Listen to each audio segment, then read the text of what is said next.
Is this some kind of joke? The sharp, dismissive voice carried through the thick afternoon air, tinged with youthful arrogance. Kyle Kramer, lead technician, 26 years old and top of his class, kicked the landing skid of the idle helicopter.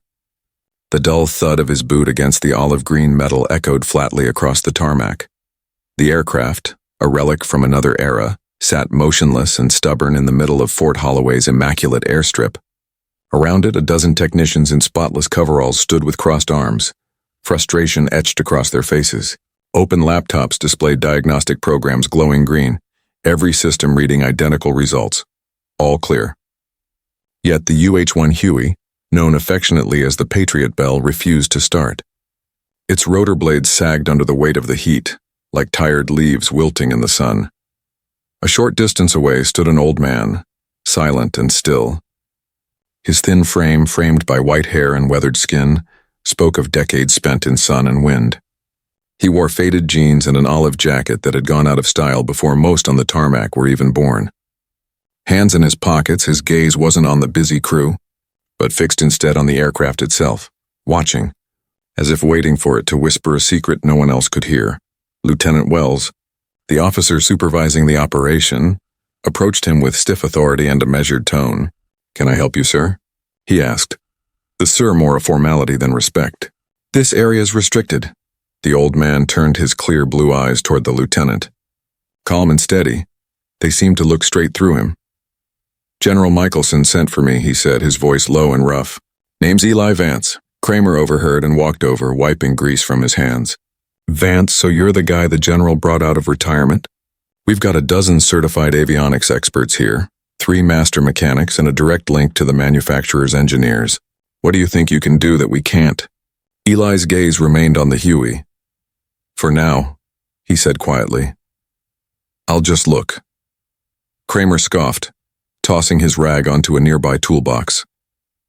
"We've been looking for 6 hours. Everything checks out. Perfect continuity. Clean fuel lines, full ignition power, all sensors green. The system says it's airworthy, but it's dead. Probably just time to scrap it." A few of the younger techs laughed. To them, Eli looked like a relic himself, brought in to work on another relic. Maybe this was just a sentimental order from a nostalgic general. Modern problems needed modern tools, not old men with old habits. Wells crossed his arms, echoing Kramer's impatience. "Mr. Vance, we appreciate your time, but as you can see, we've got it under control. My team's fully trained." "They're trained," Eli replied evenly, "on glass cockpits and fly-by-wire systems. This bird is different. She's got a soul, and right now her soul's quiet." Kramer laughed out loud. "A soul? All right, Pop, did you hear that? Forget diagnostics, we need an exorcist." The laughter grew louder, but Eli paid them no attention. He began walking slowly around the Huey, every step deliberate. He didn't touch a thing, just observed, his eyes tracing invisible lines only he seemed to recognize. He crouched near the tail boom, studying it in silence. The younger technicians watched, half amused, half curious, like observers of some forgotten ritual. Wells glanced down at the file on his tablet. "Says here he was a crew chief in Vietnam." He said Vietnam like it was a history lesson. "A crew chief," Kramer repeated. "So he patched bullet holes and swapped parts in a jungle." "This isn't a jungle, Lieutenant. We're on a modern base with tech that costs more than his old house." Eli stopped near the left side engine cowling, his eyes narrowing on a small, nearly invisible access panel just below the exhaust. He tilted his head. "What is it?" Wells asked, his patience clearly thinning. "See a ghost?" "Something like that," Eli murmured. He pointed to the panel. "That access plate, does it sit flush?" Kramer rolled his eyes, running his hand over it. "It's flush. Torque specs are perfect. I checked them myself. The sensors behind it are fine. Did you open it?" Eli asked quietly.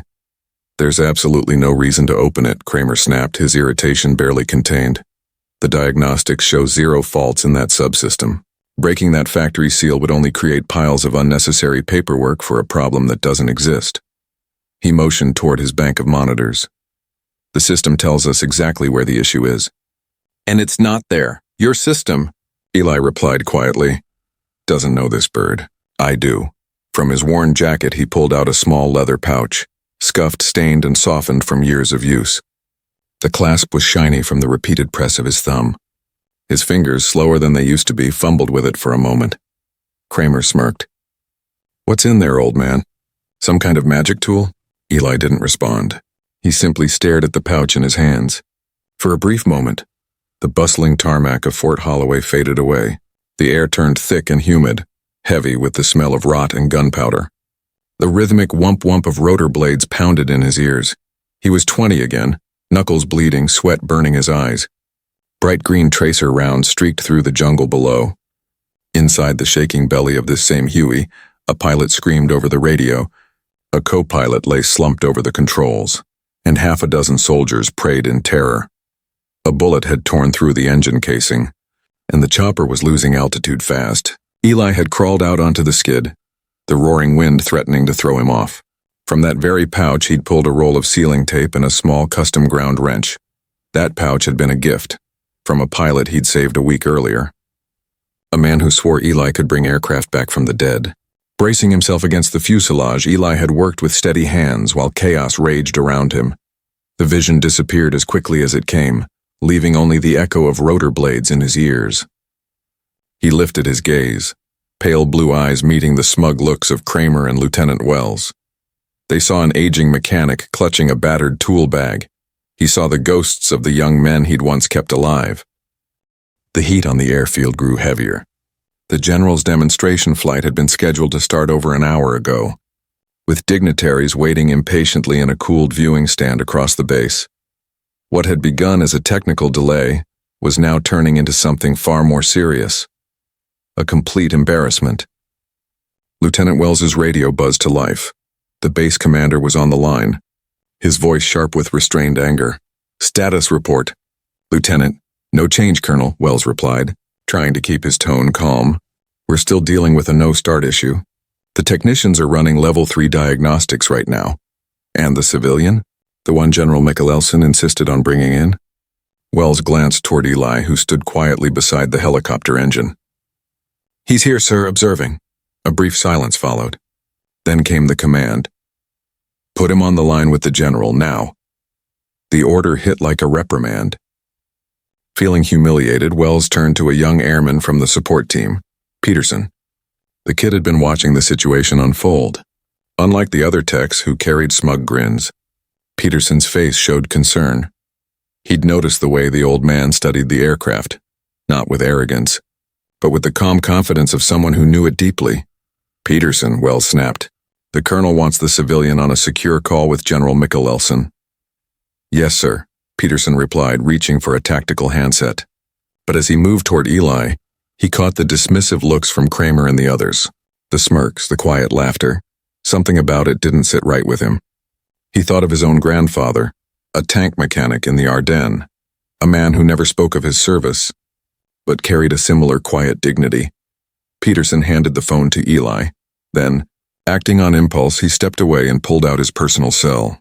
Scrolling quickly through his contacts, he found the number of the general's aide, Major Davies, whom he'd met briefly at a previous briefing. Calling him directly was a serious breach of protocol, but Peterson's instinct screamed at him to make the call. The major answered on the second ring, sounding rushed. "Major Davies." "Sir, this is Airman Peterson at Fort Holloway Flight Line," he said quickly, lowering his voice and turning his back to the others. "I apologize for contacting you directly, but it's about Mr. Vance." "What about him?" the major asked, his voice suddenly alert. "Is he all right?" "He's fine, sir. But the situation here isn't. The lieutenant and lead techs are treating him like he's senile. They're mocking him and won't let him near the chopper. They're trusting the diagnostics completely. But sir, I don't think the computers have it right. This man, Mr. Vance, he looks like he knows exactly what's wrong." There was silence on the other end. For a long moment, Peterson was sure he was about to be court-martialed. The major had just finished giving orders when muffled shouting broke through the background noise, followed by the scrape of a chair violently pushed back. His tone shifted, urgent and sharp. "General, you need to hear this right now." Inside an air-conditioned command center several miles away, General Michelson, a 3-star officer with a face like chiseled stone, took the receiver from his aide. He listened intently for 10 seconds as Airman Peterson described the blatant disrespect happening on the tarmac. The general's expression, already severe, turned into something far more intimidating. He didn't yell. He didn't have to. His calm, cutting tone carried more authority than a shout ever could. "Major," he said, his low growl making everyone nearby tense. "Get me Colonel Hayes on the line. Patch him through with the tower at Holloway immediately." Turning to his aide, he added firmly, "Get me a vehicle. I'm heading down there myself." He muted the line and faced the silent command staff. "For those who may not realize," he began, his voice dangerously even, "the man my officers are currently disrespecting on that flight line is Elias Vance. Back in the Asha Valley, 1968, he kept over 60% of the 1st Cavalry Division's Hueys flying, using little more than scavenged parts, wire, and pure determination. They didn't just call him a crew chief, they called him the Ghost because he could bring dead aircraft back to life. The helicopter on that tarmac, the Patriot Bell, isn't just any Huey, it was his Huey. He served as her crew chief for more than 1,000 combat flight hours, and earned the Distinguished Service Cross after landing on a hot LZ under fire to rescue a trapped LRRP team after both pilots were hit. He paused, letting the silence fill the room. That helicopter is our heritage centerpiece for a reason, because of a modification Vance personally engineered in a mud-soaked tent, one that doesn't exist in any manual. He turned to the aide again. "Now get me that car." Back on the sun-bleached tarmac, the tension had reached its breaking point. Eli Vance ended his quiet, respectful conversation with the general and handed the phone back to Peterson with a small nod of thanks. Then he faced the helicopter once more. Kramer, emboldened by the lack of immediate consequence, stepped in front of him. "All right, you've had your chat with your old war buddy. We're done here. The colonel wants this aircraft moved to the hangar." "I can get it started," Eli said calmly. "Just let me open that panel." Lieutenant Wells had reached the edge of his patience. His authority was slipping away, challenged by an old man in front of his entire team. Years of ambition, frustration, and insecurity collided in a single reckless moment. "That's enough," Wells snapped, his voice rising dangerously. "Mr. Vance, you are a civilian interfering in a military operation on a secure base. Leave the flight line immediately." Eli didn't move. He just met the lieutenant's glare with quiet defiance. "I mean it," Wells pressed, stepping closer until he was almost nose to nose. He lowered his voice into a sharp whisper. "One more word and I'll have you detained for a full security review. Do you understand me, old man?" He grabbed Eli's shoulder, ready to shove him off the tarmac, and sealed his fate. The sound that broke the air wasn't an engine sputter, but the screech of tires. 3 black command vehicles tore across the tarmac and skidded to a stop just a few yards away. Doors flew open before the cars even fully halted. Out stepped General Michelson himself, face set in cold, furious control. Behind him came Colonel Hayes, pale and visibly shaken. Every technician froze. Wells snatched his hand away from Eli's shoulder as if burned, his stomach twisting with dread. The general didn't run. He advanced with deliberate, unrelenting speed. His eyes were fixed solely on Elias Vance, ignoring everyone else as if they didn't exist. Passing by the stunned lieutenant and trembling technician, he stopped directly before the old man in the faded flight jacket. The tarmac fell silent. Then, before the eyes of the entire crew, General Michelson, commander of the entire region, snapped his heels together with precision and delivered the sharpest salute of his career. "Mr. Vance," he said, his deep voice echoing across the airfield. "It's an honor to have you on my base, sir. I apologize for the treatment you've received." Eli returned the gesture with a quiet nod. His pale blue eyes carried no pride, no vindication, only the tired understanding of a man who'd seen too much. The general lowered his salute. He remained at attention, his posture steady.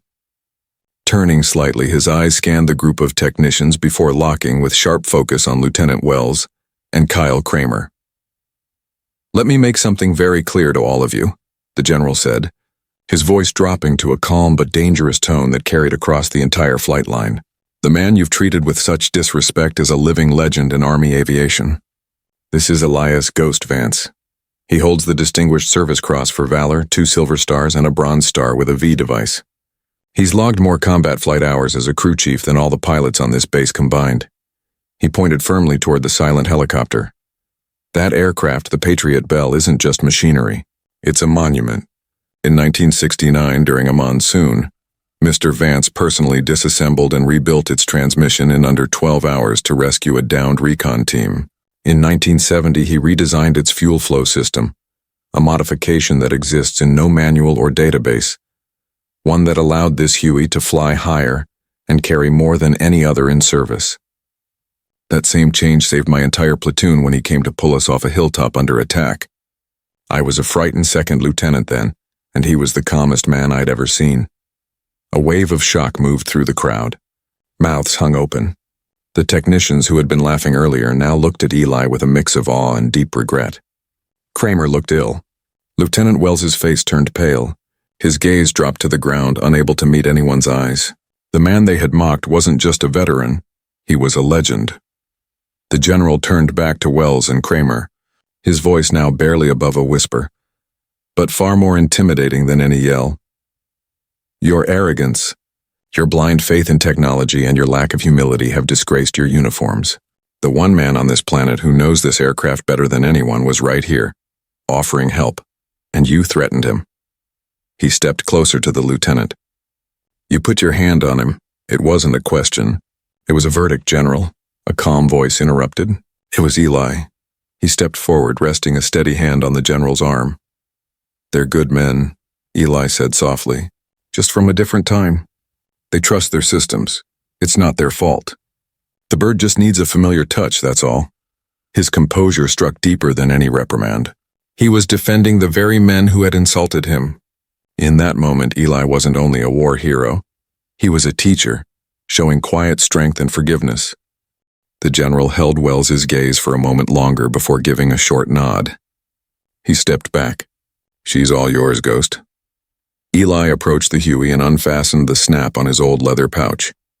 He didn't reach for a diagnostic device or a modern tool, only a single, uniquely shaped wrench. It was dark, forged from an unknown metal, bent at an angle no standard wrench followed. As his fingers wrapped around it, the world seemed to flicker. Suddenly, he was back in a sweltering hangar at Quezon, the air thick with heat and metal. He was grinding this same tool on a whetstone, checking its fit against a custom bolt he had machined by hand, part of a personal modification that no manual documented. It controlled a manual bypass for the primary fuel injector, a secret designed for emergencies, invisible to computers. Back in the present, he reached for the small access panel that Kramer had ignored earlier. With his wrench, he loosened 4 bolts effortlessly. Removing the cover, he revealed a small lever hidden among wires. It sat in the standard position.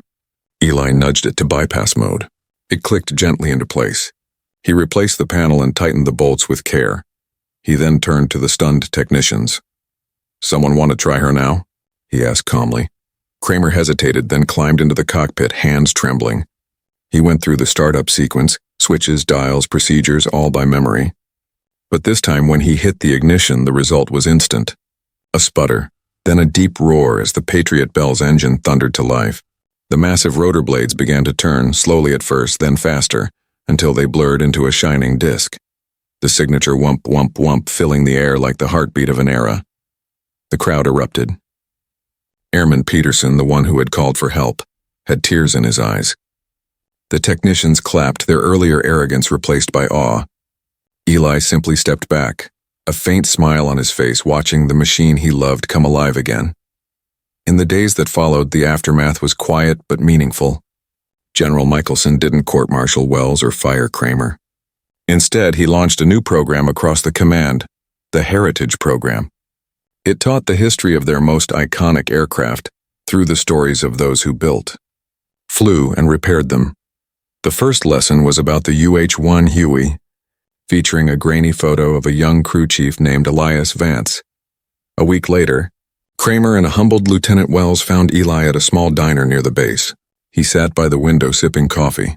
They paused at the door, then approached, hats in hand. Mr. Vance, Wells said quietly. Eli looked up and nodded. Lieutenant Mr. Kramer. Sir, Kramer began, voice heavy with emotion. We came to apologize. What we did, how we treated you, there's no excuse. We were arrogant. We were wrong. We're truly sorry. Eli studied their faces, saw the honesty in their eyes, and gestured to the empty seats. "Sit down," he said kindly. "Let me buy you boys a cup of coffee. And if you've got time, maybe I'll tell you a story or two about that old bird." They sat. As sunlight streamed through the diner window, the old crew chief began to speak, bridging generations with stories of courage, skill, and quiet, enduring valor. "We hope the story of Elias Vance moved you. Tales of quiet heroism like his deserve to be remembered. If you agree, please like this video, share it with others, and subscribe to Veteran Valor for more stories honoring our heroes."